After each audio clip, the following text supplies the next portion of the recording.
naar een bijzondere plek in het binnenland van Marokko en besloot te stoppen in een dorp in de bergen. Het zag er heel mysterieus uit vanaf de weg. Alles is namelijk blauw. Het dorp heet Chefchaouen. Het stamt uit 1471 en het is iets dat ik nog nooit gezien heb. Het is zo bijzonder. En wat ik nooit verwacht kon hebben, is dat ik hier één van de doelen van mijn reis zou vinden. Ja, een van mijn opdrachten voor mezelf en taken was, en wat ik graag wilde doen, ik wilde op zoek naar iemand hier in Marokko die we een beetje uit het oog verloren zijn. En ik denk dat jullie het heel interessant vinden. Ik heb hem gevonden. Dames en heren, hier is hij. Ali B.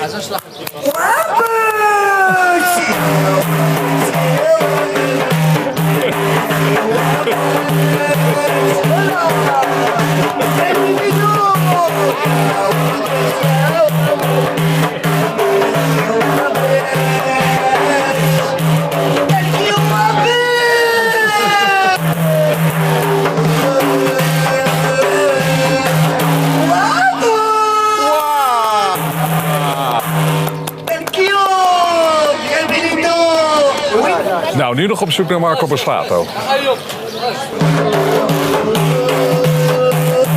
Ali, ik krijg hem niet weg. Thank you. Welcome, bienvenido.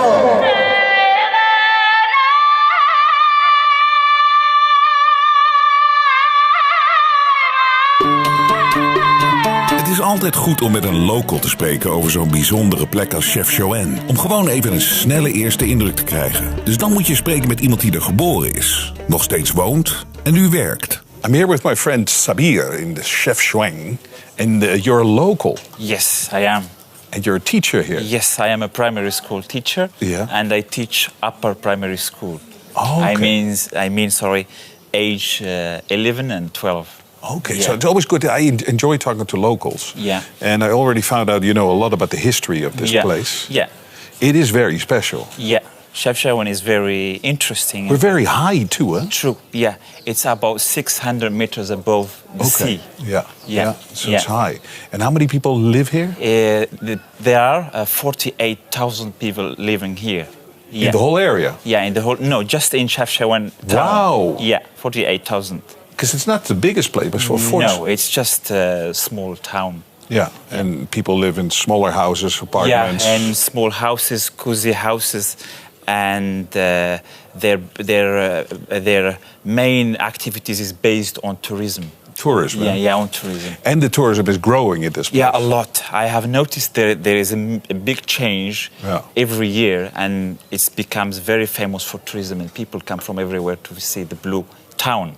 But I've seen this in the places I've been to in Morocco. That's sort of like the common theme, is that tourism is growing each year. Yeah, and the tourism in Morocco is the second field after the agriculture. Oh, okay. So Morocco is promoting a lot and working hard on the tourism. Yeah. So, yeah. Well, it is a lovely and interesting place to visit. True. And it's also one of the reasons why I do this program from Morocco, because I've been here once before, in Marrakesh only, but that opened my mind. It's fantastic. And the funny thing is, before we started this conversation, off camera, you also mentioned that, straight away, that the Moroccans that you'll find in Morocco, typically, I don't want to generalize too much, but typically they are very different from the Moroccans that the Dutch people are confronted with in Holland. And I think that has skewed the way Dutch people view Morocco. True. Yeah, because, for example, the Moroccans who travel to some other places in the world or to Europe, they are not they present the local Moroccans, because there is a difference, because locals still live with the traditions, with the history, with the Moroccan culture still strong. But the ones who immigrated or live in Europe or whatever, in the Western world or whatever, they lost kind of their tradition and many things. Yeah. So there is a difference, I would say. So we cannot, for example, judge Moroccans by the Moroccans who live in Europe, or by the Moroccan European. No. There is a difference. And I've had many conversations now with people in Morocco about this. It is. I can understand why Dutch people would view it, because they are once again confronted with a certain type. Yeah. But that's not what you find here. No. I find Moroccans super, true. The hospitality, the generousness, the super friendly, talkative, openness. Very open. I would say Moroccans are very open and they like foreigners. They are always welcoming. Yeah. And they are also, we love talking, we are also talkative. Very talkative. Yeah, very talkative. We love talking. People stop you on the street. On the street and start saying, hi, hello, do you need any help? What do you need? I would like to help you. I would like to do this and that and that. So they really represent a good image about the locals, and I love it. Also the younger kids, True. If they come up to me, and of course they love the way I dress. They love the way how you dress because they saw you are a foreigner, Dutch or whatever, but you are wearing a Moroccan dress and they love it. They love it so much because that is encourage them to talk to you. Oh, this is a really interesting man. He's not Moroccan, but he's wearing a Moroccan dress. That's very interesting. And it's nice to encounter a 50-year-old Moroccan who doesn't call me a kanker-racist. You don't know what that means. You don't know what that means, but it's just so different. It is so different. So people should come and take a look at it for themselves. So you think Morocco's in a good place, as in the development? I mean, of course, there is this. You have the super rich people, but you also have poor people. But in all fairness, in the West we like to call people poor. Look at poor. Yeah. But if you look at them, they are rich. They're rich in their heart. Yeah. They have little, but they have a big heart, as we say in Arabic. Yeah. They have little things, but they have a big heart, and they are. Some of them working hard and trying to improve their lives, but they are good people. This is the main thing I would like to focus on. They are really good people. They are always developing themselves. For example, as you mentioned before, the kids and the young people, they are learning English. They are learning English because they want to improve their situation in a good way, of course. So this place is super. Why is everything blue?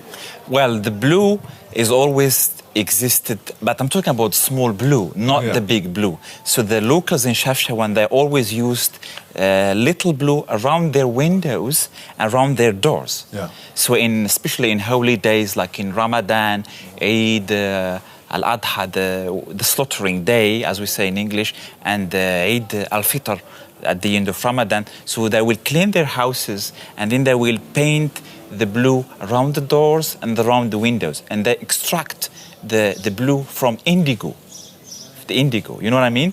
So, but to be honest, the big blue spread randomly. Okay. And then the local government noticed that the big blue, I call it the big blue, which means blue becomes a big... All over. All over. That's the correct word. Sorry about my English. No, it's very good. It's very good. That's the correct word. All over. And then the local government helped to paint the blue everywhere, and then it becomes part of the blue pearl, Chefchaouen, the blue pearl, and it attracts the tourists and people that love it. So, and here we are now. People they want to come to Chefchaouen because it's blue, Yeah. It's less touristy than Marrakesh. It's getting more. I think it's getting busy. I would say people, if they visit Morocco, most of them, they will do Marrakesh and then circuit Marrakesh, Fez, and then they will come to the north to Chefchaouen, and then maybe go to Tangier or to Tétouan. And these street names, because I've noticed in the north, a lot of them are still in French, in Marrakesh too. True. And here? Here, there are most of names, they are in Spanish. Like you saw, for example, maybe you already noticed Cailly. Yeah, Cailly. Yeah, that's because of the history, because the north was colonized by Spain. So by Spain, so but Spanish. What country was this place not colonized by? It's like everybody owned it at some point. True, that's true. So that's why Spanish is still very strong in north of Morocco. Yeah. So, like for example, we find like old people still they speak Spanish just because of the history. Oh yeah. Yeah, they speak really good Spanish, especially in Chefchaouen, Tangier, Tétouan. Yeah.